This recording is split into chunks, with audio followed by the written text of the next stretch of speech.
It's not by accident that I am generally the first to arrive and the last to leave the basketball courts on any given Noontime Legends session. It's that way mostly because I can't wait to get the feeling of this gathering started, and I'm reluctant to see it end each time and start the long wait for the next session to begin. It's also why, as a part-time filmmaker, I wanted to craft not only a documentary of this special human experience for everyone to see, but also as a gift to my basketball-playing buddies, so they'd have something special to remember these times.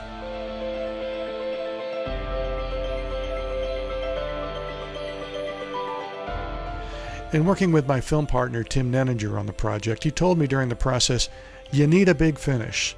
And he was right. Most good documentaries of this competitive genre culminate in a special contest, an exhibition, some make-a-dream-come-true type scenario. We discussed, explored, and mainly struck out on the idea of an exhibition wherein the legends might play some group outside their league. So, the exhibition idea isn't looking so good. No, UNM varsity said no way, Lobo cheerleaders said no way, Lobo mascot said no way. And I must have left 5 messages for Meadowlark Lemon at the Harlem Globetrotters. Never called me back. Didn't he die like 2 years ago? Oh, well, that would explain the no callbacks. And I just got a letter from Cleveland Middle School. They looked at the footage I sent and said they're afraid that Paul Guerin and Curtis Vigil would inadvertently flatten one of their 8th graders. That could happen. So I've been rethinking this whole thing. On some level, what's going on in the mind of every legend when he's playing is that something that he's going to do on the court is going to wind up on the TV highlights that night. Yeah, so? So we give them their own TV network, with a studio anchor and top 10 plays and game highlights and a play-by-play game of the week. And how are we going to do that? Well, you can get me the cameraman, right? Sure. All right, I can get the talent, I think. I used to work with a couple of dudes in sportscasting in my earlier days. They might just do it. Would take some convincing. So let me get this straight. You want me to come to an auxiliary gym in Albuquerque to call game highlights of pickup games with a bunch of old guys? They're not pickup games. There's a system to picking the teams. Oh, and we wear mesh jerseys. Oh, well, mesh jerseys. Oh, come on, Lou. The first game you and I did was from a card table behind a baseball backstop in the rain. Wake Forest at Clemson. It'll be kind of like that. Yeah, I remember that, but I've kind of spent my whole life trying to get past that, too. Could be fun, Lou. How much can you pay, Paul? Oh, well, I was hoping you'd do it for gratis. Gratis? Yeah, for old time's sake. Let me ask you something.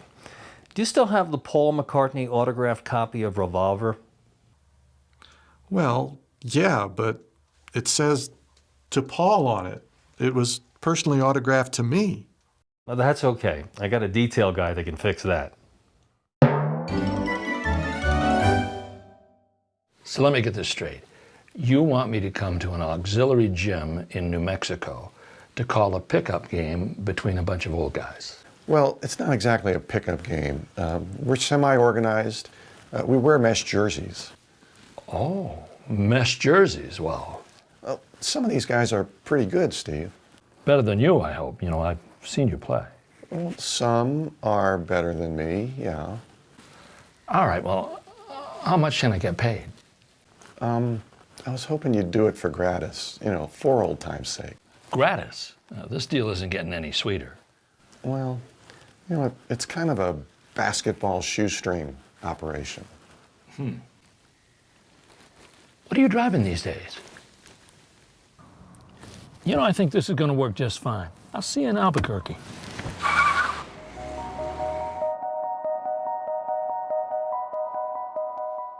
Okay, 8 seconds to air. Tell Lou to stand by. Hey, can we get some quiet in the studio, please? Ready, NTL slide. Okay, Lou, here we go. Stand by to cue Lou. In 3, 2, cue Lou. Hi, I'm Lou Tilley, brought to you by some entertainment memorabilia. We're here today to anchor our Noontime Legends broadcast on NTL TV. And later, we'll be bringing you start-to-finish coverage of just one of these totally meaningless Noontime Legends matchups. It'll be black versus gold, right here on NTL TV. And you're looking at a live shot of the Aux Gym at the University of New Mexico Johnson Center, where apparently there is nothing going on right now. Are we sure that we have a game there today, guys? Okay. We'll be back with more when there is more. Black Jersey squad is led by guards Daniel Begaye and Mark Harrell. Gold by Rod Lansing and Alex Paramo. Could be a good one.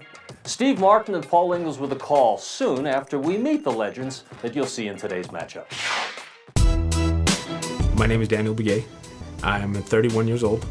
He's shaking me up a couple times with some crossovers and then pulled up in my face and switched it, and he's just walking back. He's not looking at you, he's not staring you down, he's not screaming. He's just getting back to defense. I'm Mark Harrell. I'm 36 years old.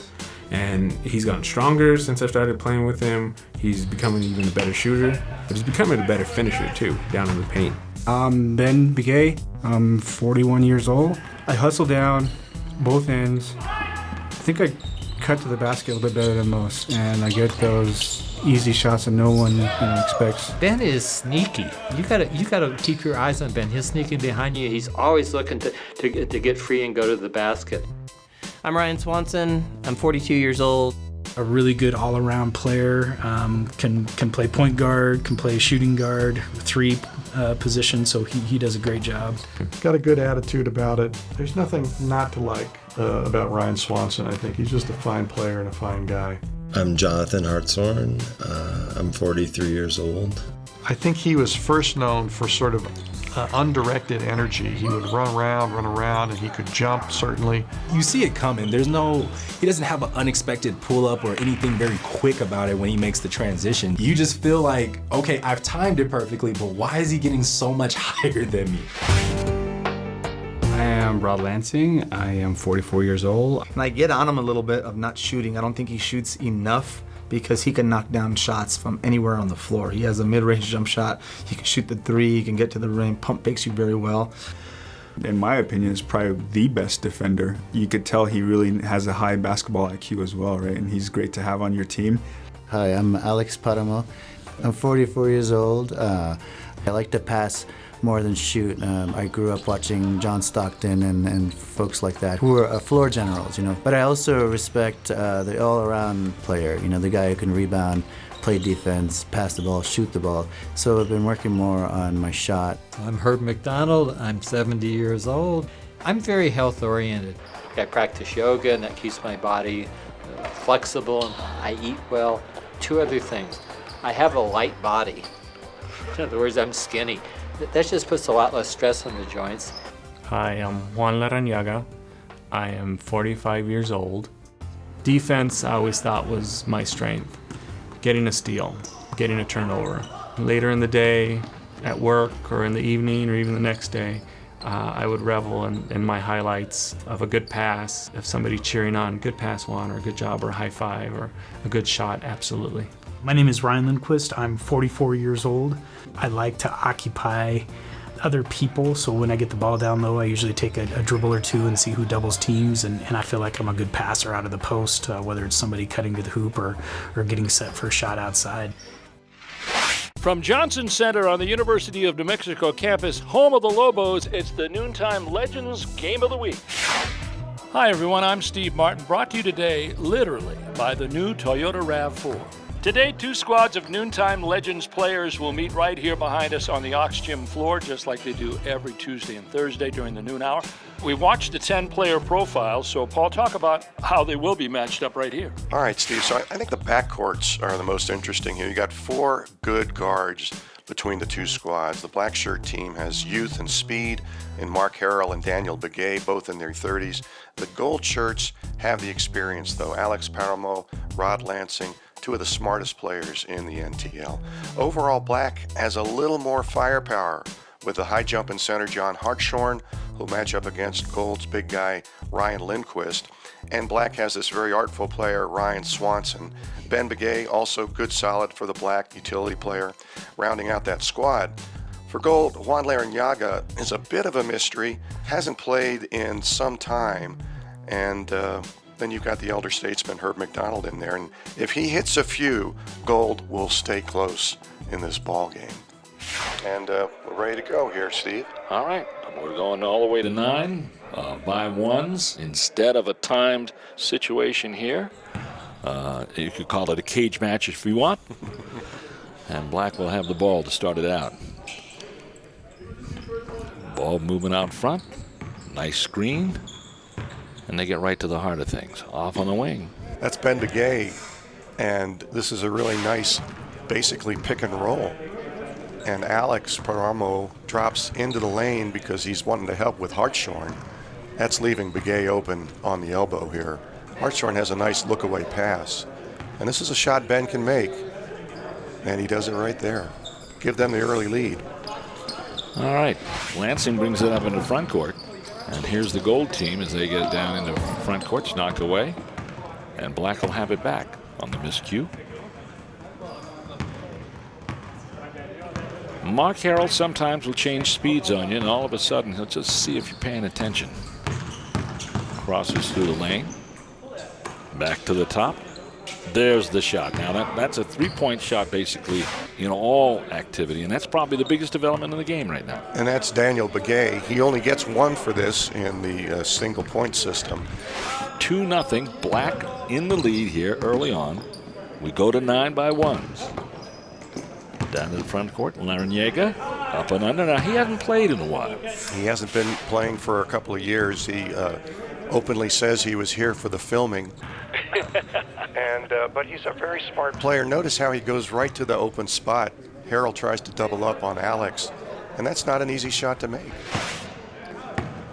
All right, now here's Black, and there's the drive by Mark Harrell. Now, normally he's waiting to see somebody to pass to. But I think he was a little embarrassed by Juan beating him on the baseline down the court the time before, so he says, okay, I'm going to take this to the hoop. Well, Black staked out an early lead, 3-1 over a goal. Time for a quick NTL studio update. We have highlights from other NTL action from Lou Tilley. All right, Steve Martin, thank you. From other recent Aux Gym action, Red versus Blue. Red's Jason Galloway with the ball. Nice blind pass to a wide-open Donald Martinez. Joe Lovato couldn't get there before Martinez knocks it down for one of Red's 5 scores in the game. Another look here. Galloway's glance right freezes the defense, setting up a shot that Martinez can make. Next, it's Galloway again, helped only a little by a Paul Ingles pick on Rich Wood. Galloway works through the paint, pulls the trigger, and uses all the rim, and gets it. Again, Galloway does this pretty much on his own against good defense from Wood. Fades back just enough as he works into the lane to get the shot off, and again, dances all around the iron. The Red pulls out to an early lead. Blue comes back now. Tim Gutierrez, maybe burned on the last bucket, gets the first of 2 down the stretch for Blue. Gutierrez, Iceman for Blue, puts him up by 1 with time running out. Donald Martinez tries to add a game-tying basket to his 2 earlier, but rims and out. John Hartshorn's tap attempt just off. Blue tops Red 6-5 as the 12-minute running clock expires to hold the winner's court. Let's send it back to Steve Martin and Paul Ingles with the NTL Game of the Week. All right, thanks, Lou. And as you see, a reminder of the wall, no dunking or hanging. It doesn't happen much in our league. It doesn't, but it's always nice to know what the rules are. 3-1 Black over gold, Steve. And this is Rod Lansing. He's got it. And his shot is rebounded back right to him. Rod gets the score, and it's now 3-2. Watch the pump fake that gets Ryan Swanson up in the air. That's a signature Rod Lansing move. Daniel Begaye has it down into front court. Begaye, the youngest player in this league, and in underneath, this is Ryan Swanson, and probably has the best fundamentals in traffic. He's a wonderful shooter, very creative player. Watch Rod Lansing almost make the steal. Rod is known for his team defense. He's moving toward the ball if he can have a crack at it. Nice little fadeaway banker. It's a shot that Ryan can make. Lansing ahead. Paramo up and under. Laranyaga couldn't get over the defender that time. Oh, nice pass. There's Hartsorn. Now this is Daniel Begaye with a really nice hard bounce pass, perfectly placed for John to keep moving down the court. That's about the halfway mark, Steve. Well, so far it's been Black in the lead in this game. as we have halftime coming your way next, and we're going to turn it back over to Lou Tilley, who's back with some NTL highlights from recent games. Black in the lead by 3. Okay, Steve and Paul, we've got more highlights from other games played earlier here in the Aux Gym and recently elsewhere. Rod Lansing in our Game of the Week. Here he is on the purple squad with a running banker. Better slow this down. If you're going to see the speedy Lansing crossover dribble and banks it basically over 3 defenders for the score, purple on top. Joe Lovato for blue signals for some pick help from Rich Wood. Runs right past Bruce Sharon for the score with a nice soft touch to finish. Other end, Lansing again. To Sharon on the wing, who thinks shot for a sec, then finds Flegg in the corner. What would be a 3-pointer in any league? Flegg on another purple possession. Now this time misses. Joe Lovato pulls the board, and we'll stop it there. Change the camera angle here. Joe about to board, but look at Rich Wood, top of the screen, about to break. Lovato then will turn and fire the pass in front of the breaking Wood. Rod Lansing, the only hope to catch Wood, almost does, but Wood finishes for the basket. Wasn't good enough, though. Game point for a purple win, if they can get it. Flegg to Sharon, low post to Lansing from beyond the arc, and it's the game winner. Lovato just gives Rod a little too much room, expecting the drive. That's when Lansing can burn you. Swish, game, purple 9, blue 6. Another purple squad on the winner's court facing red. And you're seeing 70-year-old Herb McDonald knock down his patented 14-footer. This is classic stuff. Bounce pass from Flegg. No one challenges Herb. All too often, he'll step up, fire, and hit it, and heads back down the floor. Herb McDonald. Jason Galloway, though, will respond on a break for red. It'll find our own Paul Ingles, who handles the hot pass and has the angle to bank it in.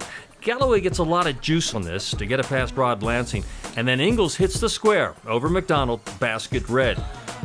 Keep red in the hunt. Purple, though, gets another shot from Herb McDonald's very favorite spot, and purple just had too much talent for red this time, winning 8-3. Rod Lansing and crew retire from the winner's court with another win, and it's back to real work at UNM for Lansing and the Noontime Legends. Here's Alex Paramo football pass to Paul Guerin, who swoops in past Matt Bernstein for green, take an early edge on red. And Paul tries to get his lunchtime cardio on the long run back on D. It's another green possession, and this time it's Alex playing catch with Donald Martinez hitting the shot he hasn't hit yet in our featured game that Steve and Paul are calling. Green up early here. But red has 3 top-tier scorers led by Curtis Vigil, who keeps control of his dribble, pops his patented 10-footer to keep red in it. Next team up, waiting for the winner right here.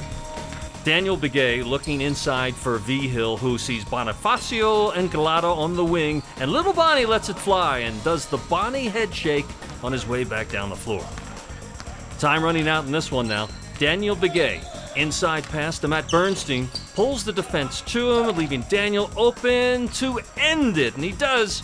Red 9, green 5. That's the Nutty Crunch cereal halftime report. Nutty Crunch cereal. It's nutty, it's crunchy, it's cereal. Back now to Steve Martin and Paul Ingles with the second half of our black-gold featured matchup. Black up 5-2, back in the Aux Gym. All right, thank you, Lou, and welcome back. We're about ready to get going in the second half, but before we get going, we're going to talk about what happened in the first half here as Black has a 5-2 lead over Gold, and they're getting some pretty good play out of some people, and also the ball movement is very good for the Black team. And balanced scoring, that just jumps right out. Each one's got a basket, so that's great play, great team play, getting the most out of everybody on the court. Gold has to shoot a little bit better, not turn the ball over as often, and Black has to just fall off of that hot shooting performance. 50% in this league is pretty darn good. All right, here we go. It's going to be Gold ball as we take over the second half. And this is going to be Rod Lansing, interestingly enough, matched up in there by Ryan Swanson. And there's a nice outside shot. Paramo finally breaks through. He missed 3 in the first half. I heard him saying, get in there a few times. But he finally finds the mark here on a nice feed from Ryan Lindquist, who plays that post position classically. Get the ball inside, pop it out to who's open. And Alex is a guy who has kind of learned the game on the run, and the results have been very good for him. Grew up in New York City. Basketball City.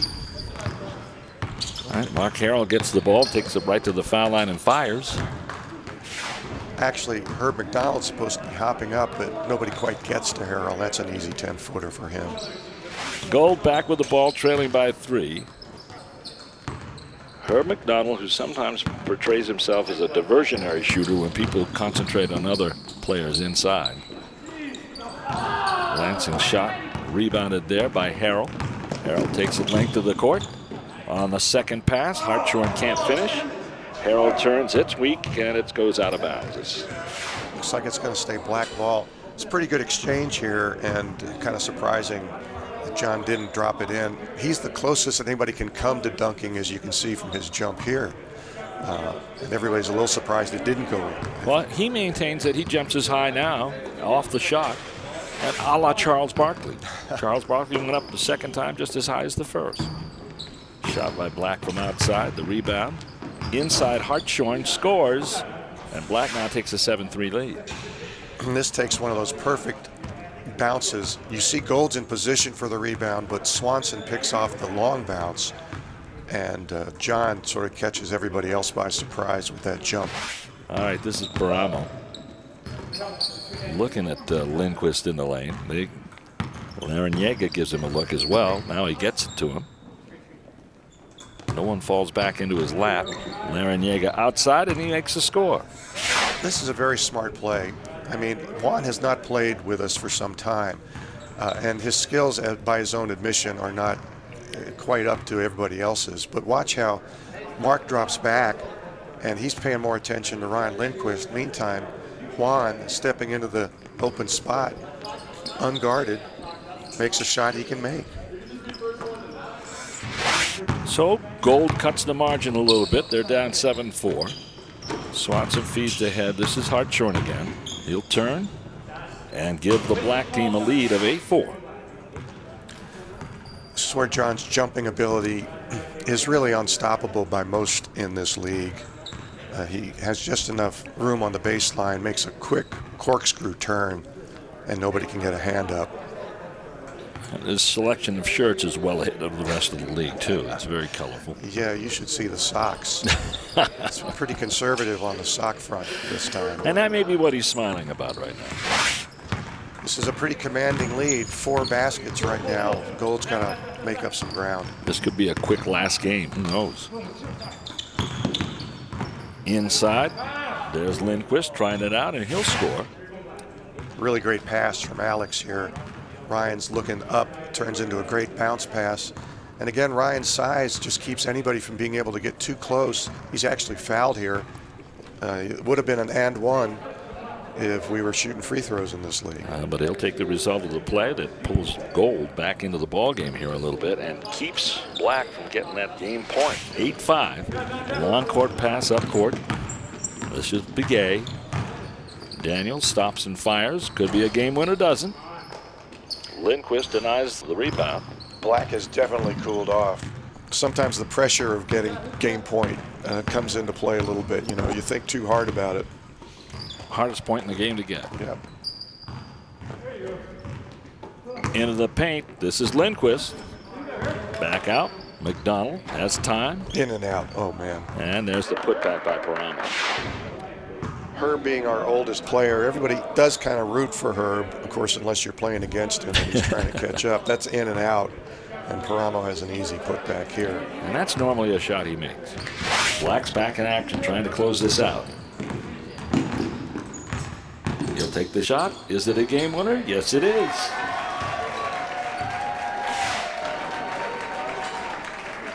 Mark just sort of said, I'm going to end this myself, but this is a great misdirection play. Turn back dribble. Mark's a real creative player. One of the best out here for the Noontime Legends. And thinks well on the run, and that carries the Black team to the victory here this afternoon. Well, there's the final. Black holds on after she shot out to a big lead. Gold came back, forced the action, but 44% shooting from the field carried Black to the win, led by Mark Harrell and also Jonathan Hartsorn this afternoon. If you shoot 44% in this league, you're doing pretty good. Gold just couldn't get the offense going, but they stayed in there, got to within 2 when Black cooled off, made a game out of it. It was a fun outing here. on the Noontime Legends. For Paul Ingles, I'm Steve Martin. Thanks for watching. We've got more highlight action coming later on. Another round of top plays coming up.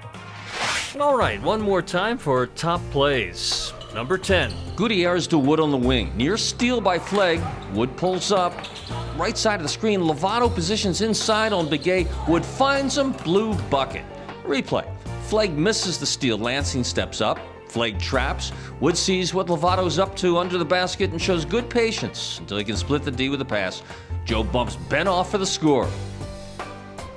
Number 9, Purple fast break now. Fast bounce pass from Rod to Anthony, back to Rod. Money from 12. Galloway wondering where his help is. Another look. Rod starts to pull up, has plenty of room to shoot, but shares with Flegg, who returns the favor. Decent challenge from Yang on Lansing, but his aim is true. As Elvis Costello would sing, count it for Purple. Number 8, another Purple possession. Similar play as Wood to Lovato earlier. This time Ben Begaye for Purple withstands trapping pressure from Ingles and Galloway and finds Anthony Flegg just past Hartsorn under the basket. A really nice catch and a solid finish by Flegg. Number 7, next red possession, V-Hill again on the break. Crossover move through the lane. And this is a nice move to get open, but can't finish it with the right hand. But V-Hill never stops, steals it back from Guerin, turns, and will fire from the arc. Makes up for the miss. Number 6. This is Mark Harrell. Bounce pass to Bonnie, looks for some room, and then drops to Donald, who drops it back to Bonnie, and he fires the patented deep ball, and he gets one, as they all are, for gold. On the replay, Bonnie shoots and starts heading down court so you know where the ball's headed. Bonifacio and Glada hop, skip, and jump to celebrate. Number 5, gold possession. Mark Emmons, who would normally have a hard time getting one past a much taller Flegg, gets a step on him, off a pass to Martinez, gets the angle, and gets the hoop. Replay from underneath. I think Mark's a little surprised to even get the pass from Donald. Makes a good two-handed grab, and the perfect pivot hits the square. Basket, goal. Number 4. Purple holds the edge in this one. The veteran, 66-year-old Bruce Sharon, takes a kick-out pass from Flegg down low and steps up with another long one that settles in the back of the basket and drops through. Number 3, this is Joe Lovato in blue. A pitch to Curtis V-Hill gets slapped away from behind by Begaye. Lovato chases it out of bounds, falling, fires back to Lansing, who throws in the out-of-focus jumper assist Lovato. Basket, blue. Number 2. Galloway and Martinez team up again. Galloway draws the defense, but a cross-court pass to a wide-open Martinez, pump fakes past Gutierrez, and hits it from 10. Galloway convinced everyone he's going to go to the hole, may have decided at the last second to share it, and Martinez makes the nice move and finishes. And our number 1 top play. Green's looking for 9. Emmons, a little too strong on the bank, but Rich Wood is there to flip it in. Oh, no! But he pulls the board. Another chance goes down. Wood and the Green win. And the congrats passed all around. It's another NTL showdown that goes into the books.